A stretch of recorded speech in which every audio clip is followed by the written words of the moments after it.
Hi, this is Natalie Hoffman of FlyingFreeNow.com, and you're listening to the Flying Free Podcast, a support resource for women of faith looking for hope and healing from hidden emotional and spiritual abuse. Welcome to episode 118 of the Flying Free Podcast. Today I'm going to be answering a listener question, so let me play the question and then we'll dive in. Hello, it's Tracy. I'd like you to address the problem that I'm coming across where women who've been in abusive relationships only know how to relate in particular ways, especially if they were raised in abusive families. And so figuring out healthy ways to relate, even to other women who've been in abusive relationships, is a huge challenge. So we're not to be independent and isolated like monks or hermits, but we're also not to be laying our burdens on other people. And it seems to be this has a particular flavour with women who have been in abusive relationships. It's a problem that I am seeing and I'm trying to figure out for myself. Like, do you chase people up when they haven't answered your call, or does that look like you're hounding them? Or if you make arrangements, are you trying to control their lives? And how do they feel about it because they think you're trying to control their lives? All that kind of stuff. Hope that's clear. I'm sure you've got something you can say about it. Thanks a lot. Bye. Well, of course I've got something to say about it, right? All right. This is the catch-22 of abuse. It's damned if you do something and damned if you don't. In an abusive relationship, if you speak up, you get criticized and blamed. Let me give you an example here. Your partner says he's going to be home at 5 o'clock, and instead he comes in at 9 o'clock. And you have the audacity to ask him where he was or why he was so late. And instead of a straightforward normal answer, such as, "I'm so sorry, I totally forgot I had a board meeting at church tonight," he says, "What is your problem? Are you my mother now? You're always on me like a hawk, expecting me to be perfect. Well, I'll never be perfect enough for you.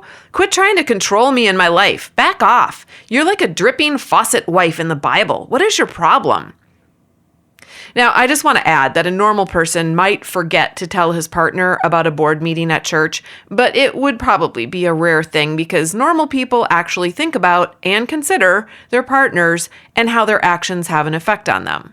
They actually love their partners and wouldn't want to harm them. So if they harmed their partner in this way, it would be more of a rare exception to the rule, okay? Let me give you another example. You want to go out with your friend for coffee on a Saturday morning. So you ask your husband if it would be okay and if he could keep an eye on the kids while you're gone. And he responds with, "What are you asking me for? You'll just do what you want anyway. When do I ever get time away?" "Fine. Of course I'll watch my own kids. Sheesh, treat me like I'm the babysitter. Go have your time away. Whatever." All right, so those are a couple of examples of how you get damned if you speak up. But I'm going to give you an example of how you get damned if you don't, okay?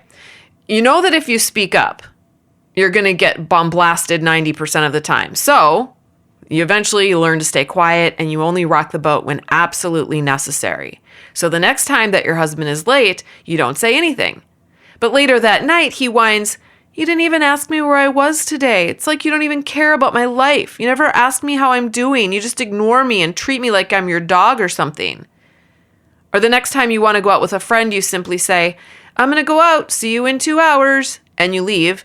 And when you get back, you get this. "Who do you think you are that you can just take off without asking? You're always just running off and doing whatever you want and leaving me with all the responsibility. If I just walked out, you'd be on my case for the next 3 years about it." You see, damned if you do, damned if you don't.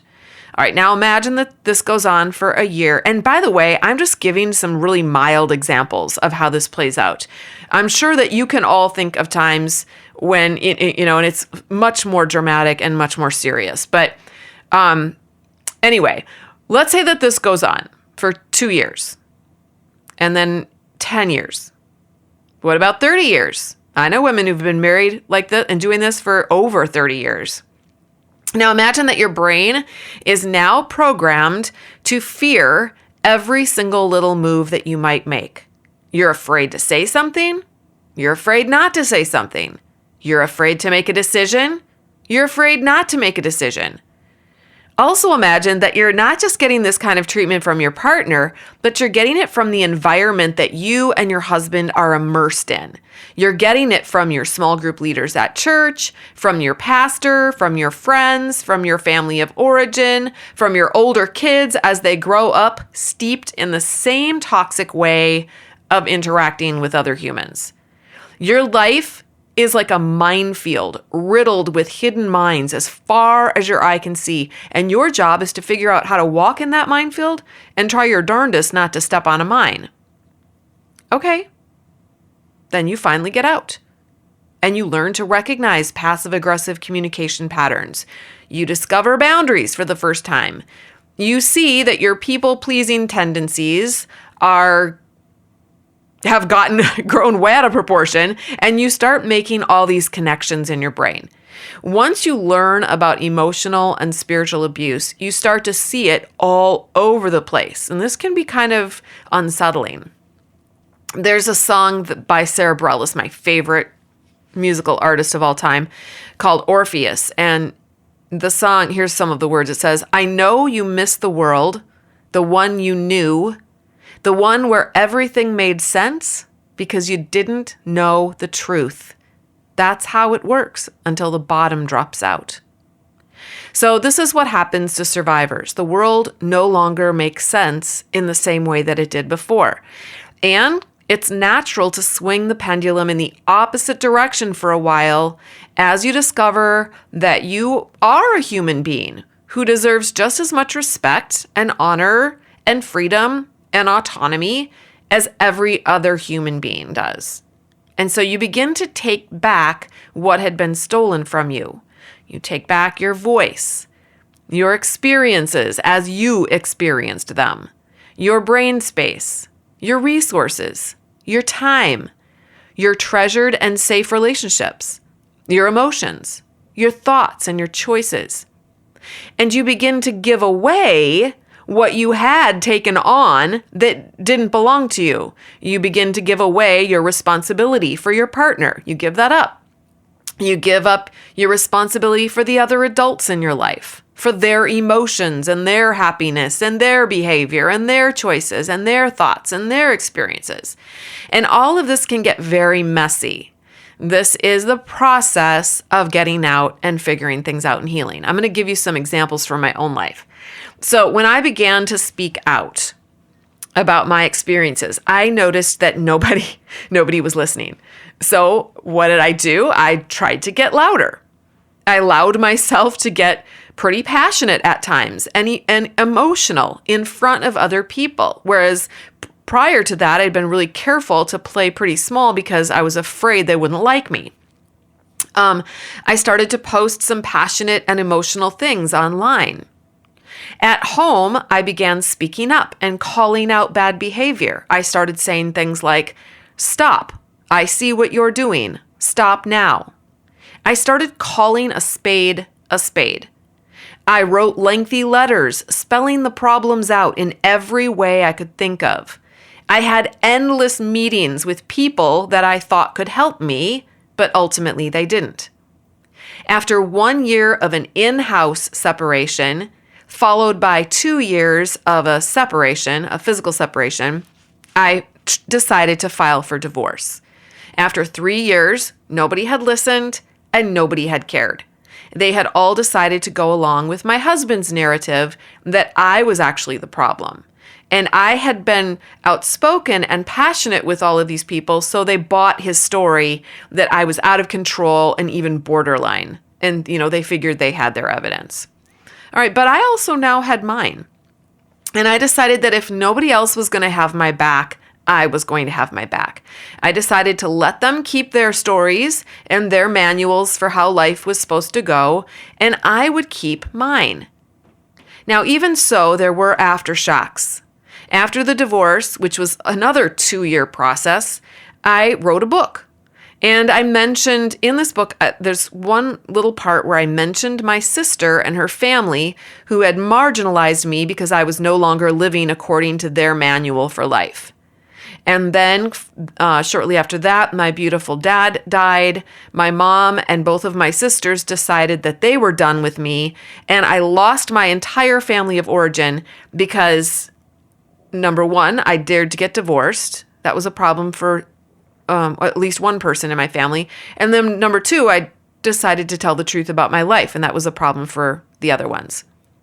Now, relationships can be challenging, but healthy relationships are not, they should not be or feel like they're minefields. You should not have all this terror around like making moves in a relationship. Now, that doesn't mean that we don't have to be careful in our relationships, but being careful not to drop a precious gem and then being careful not to step on a mine are two completely different types of being careful, all right? I'm careful not to dishonor or disparage my kids or my husband. I'm remarried because I love them and I want what's best for them. But if one of them would decide they want to kick me in the back, I'm not going to pretend that that didn't happen. I can always say, I love you. That hurts. Please stop. Now, they might do what their dad did. They might blame me for being too sensitive or too this or too that, because that gets them off the hook and puts the spotlight on me. Or they might say that I brought it on myself. And if they do that, I have to decide what I'm going to make that mean, what I'm going to make that mean. Will I make it mean for me that I'm a bad mom? They might make it mean that I'm a bad mom. That's okay. But am I going to make it mean that I'm a bad mom? Or will I make it mean that maybe that they're not taking responsibility for their own behavior? What I make it mean is going to determine how I show up in that situation. Do you see what I'm saying? What they make it mean is going to determine how they show up. What I make it mean is going to determine how I show up. If I make it mean that I must be a bad mom or that they are bad kids, then I'm going to feel bad and I'm going to show up in ways that aren't healthy for me or my kids.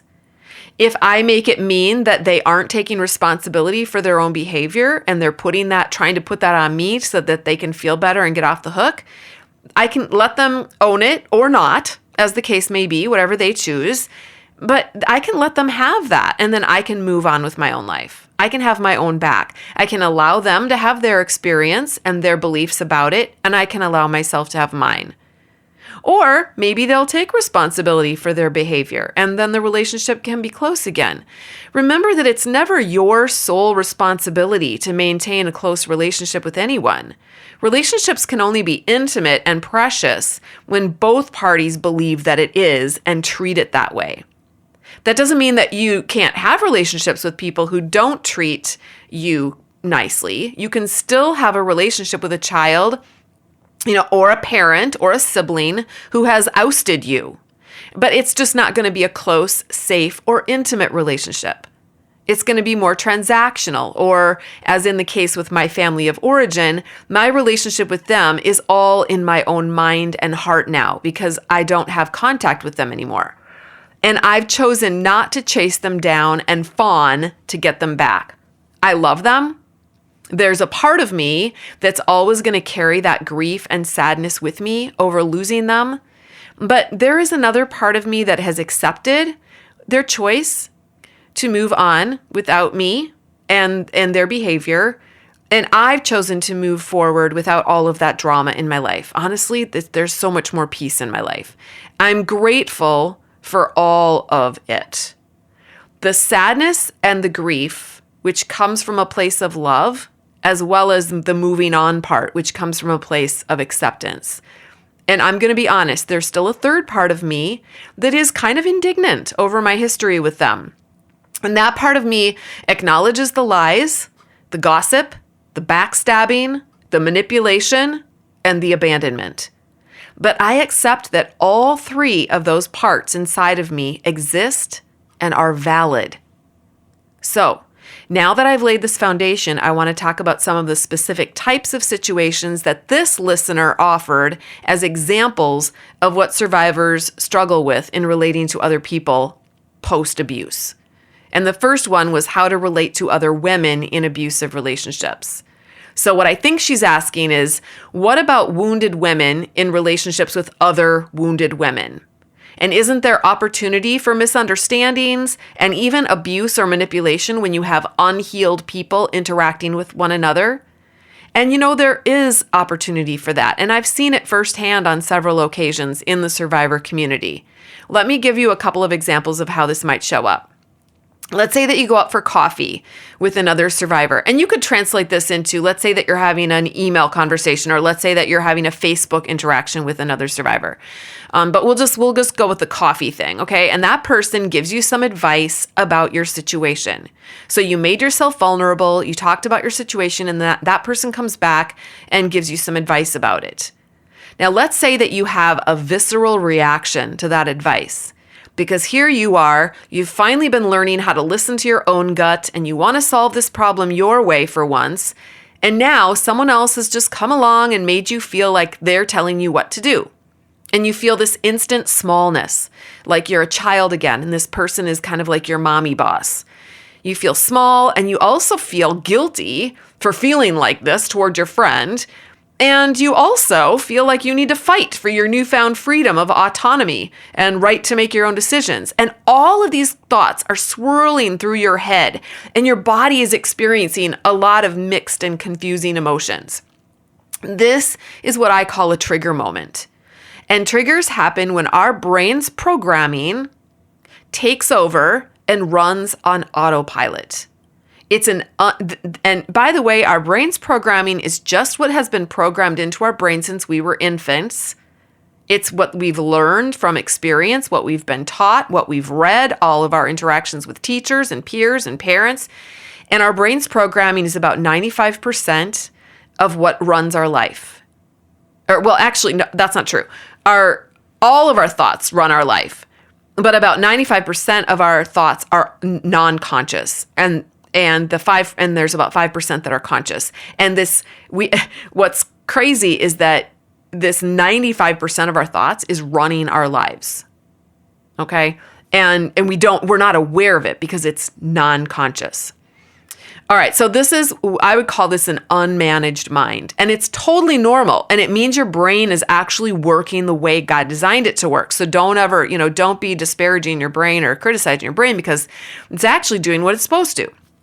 I call this my programs. I call this part of your brain Myrtle. Your brain is kind of like your Myrtle, but it's like a toddler with scissors, and the toddler just does whatever it wants to do, and that can be kind of dangerous. So we do a lot of work around this in the Flying Free and Flying Higher programs, learning how to change that programming and practice new ways of thinking about old issues. That's really critical to changing those knee-jerk reactions and getting those triggers to settle down and subside so that we're not actually triggered by things anymore. It would be really nice, right? To be able to have someone give you some advice. Let me just give you an example. Let's say your survivor friend offers some advice, and instead of being triggered and reacting in fear and smallness and defensiveness, what if your automatic response your brain just automatically went to the idea that, oh, she's trying to help me the best way she knows how. I'm really grateful for her insight. I like my idea better, but, I'm glad she felt free to share her insights. Okay? You can't just want to respond that way or think that way, though. You have to actually do the mental brain retraining of your brain in order to get to that place where that kind of response is now baked in to your programming, into who you are. All right. Now, another typical survivor response would be to not get defensive. Let's say that you're sitting in the coffee shop, they give you advice, and instead of getting defensive, you do the opposite and you start fawning, which means that when your friend offers you this advice, you feel like you have to take it or you'll hurt her feelings. So you pretend that you love her idea. And then on the back end, you're vexing and freaking out because you really don't want to do it her way. But now you feel like you have to in order to please her and make her feel like she helped you. Do you see how you're trying to manage her emotions now? Now, if you're anything like me, both of these responses, whether it's being defensive and feeling like, being triggered that way, or fawning, these are very typical knee-jerk responses that survivors have when someone offers them criticism or feedback or advice. And wouldn't it be nice if instead of fawning, you could say or think, I love your idea and thank you for sharing it with me. Well, think about that. But at the end of the day, you have total confidence in your own ability to make your own choice for your own life, and you feel no obligation to manage your friend's emotions or stroke her ego in any way. I mean, wouldn't that be nice? Doesn't that sound like freedom? All right, because I just mentioned criticism and feedback, I think we should talk a little bit about the difference between those two things. Criticism is all about the person giving the criticism. It's about their emotions. It's basically when someone's criticizing you, someone is throwing up on you because something that you did or said brought up something for that person. And now they want you to take responsibility for their emotions rather than them taking responsibility for what they're making what you said mean. Criticism is toxic, it's unhelpful, and it's always rooted in fear. Let me give you an example. Let's say you write something on Facebook and someone writes back, you are ignorant and you obviously don't care about people at all. Okay, that's an example of criticism because it's an attack and it's a statement about your character. It's an attack on who you are as a person. Now, feedback is about helping the other person. It's about the other person. It's rooted in love. For example, let's say you write something on feedback and someone says, hey, you know what? Just wanted to let you know you quoted that person wrong. The actual quote is this. Or the link you provided isn't working. Or, when you speak, when you do these Facebook Lives, your bangs are in your face and we can't see your eyes. All right, that would be more feedback. Do you see the difference? So the first thing you want to do is to decide if someone is giving you feedback or criticism. And at first it might be kind of hard because if you're easily triggered and you haven't done a lot of this mind reprogramming, you possibly are easily triggered and you're going to think that everything is criticism. You're going to interpret everything through that lens, that survival, that wounded survival lens. It's like putting these glasses on and they're the wounded survival glasses. And everything that you see is going to be, it's going to look like vomit, and not all of it actually is. So at first you want to be able to decide if it's feedback or criticism, and you'll get better and better at that as you go through the healing process. And this is something that I help people, do in Flying Free, especially. If it's criticism, do you know what I do? I don't engage. I usually just delete it. I don't respond. I don't have time to clean up someone else's vomit. Now, I've seen other people respond. I've watched how people, I've watched other people on Facebook especially get criticized, and then I watch how the person who's being criticized responds, and and pretty soon what ends up happening is there's tit for tat, and both parties are attacking each other. And I just think it's such a waste of time and emotional energy. And again, I think the conversation ends up being rooted in fear, which propagates more fear. And I don't think that love can show up where there's that kind of fear. So I've decided that other people have total freedom to sit in the peanut gallery and attack and criticize all they want. They have the right to choose that for their lives. And I do get emails periodically. I get attacked on Facebook periodically, and I just delete them. Honestly, I don't even read the whole thing. Why would I stick my nose in vomit when I could stick it in a flower? I've got stuff to do. If they want to spend their time vomiting, they totally can, but I'm not going to hang out and watch it. That's just gross. Now, on the other hand, if someone is giving me feedback, I totally welcome that because they're trying to help me. And even if the feedback is unnecessary or unwarranted because maybe they didn't understand something or they misunderstand something, that's totally fine. I understand that their feedback is rooted in care, and I am all about the love. And I'm going to return the favor. I'm going to love them back by thanking them and making any necessary changes if I feel those changes need to be made. So they give me feedback, and then I decide what I'm going to do with it. Are you guys beginning to see the key to all of this? The key is being your own person and letting the other person be their own person. Just because someone has a different belief from you, or a different story from you, or a different opinion from you, doesn't mean that you have to buy into it. You get to have your own beliefs, opinions, and stories, and they are just as valid as someone else's. I remember once an elder from the church that excommunicated me told me that he said, you have your own narrative, Natalie, and your husband has his own narrative. Now, at the time when he said that, I was totally offended because I was still hooked into my husband's narrative, as well as the narrative of this elder. I thought that I had to fight to make my narrative the true one, or to have them validate my narrative. Otherwise, my narrative was not valid or not true. Now, today, if someone told me that, I would look them in the eyes and I'd say, you're damn right I've got my narrative and I'm sticking to it. You can have your story and you can do what aligns with your character, which is kicking me and my narrative out the back door. But I will take my story and I'm going to change the world with it. Best of luck to you in your little church games.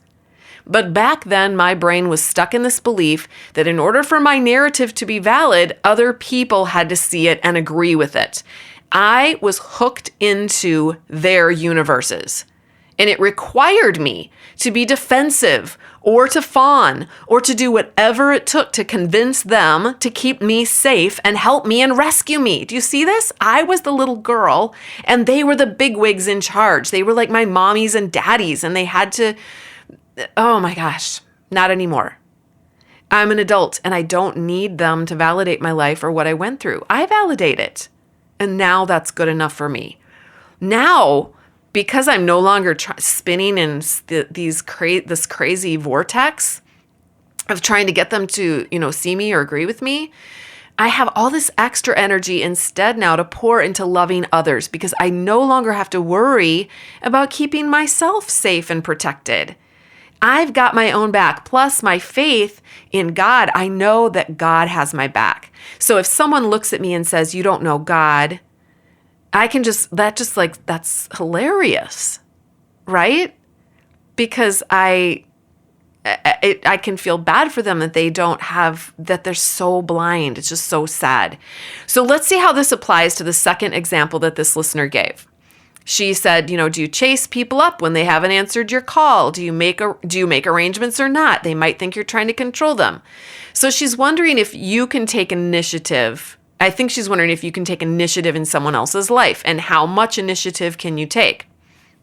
So if we apply what I just taught you, that you get to be fully you and you get to show up in full color as yourself, and that the other person gets to be fully them and they get to show up in full color as themselves, now things get pretty clear. You can call your adult child, for example, but if they choose not to answer your call, what are they telling you? If you allow others to be who they are, you will respect what they're telling you, and you will acknowledge the reality that, in this case, they don't want to talk to you for whatever reason. That's all that means. Now, you can make it mean a lot more than that, like you can make it mean that they're mad at you, but so what? Why is their anger or their emotion a problem for you? Are you at the place where you can be okay with the fact that other people get to have whatever emotions they want to have, and that's not your business?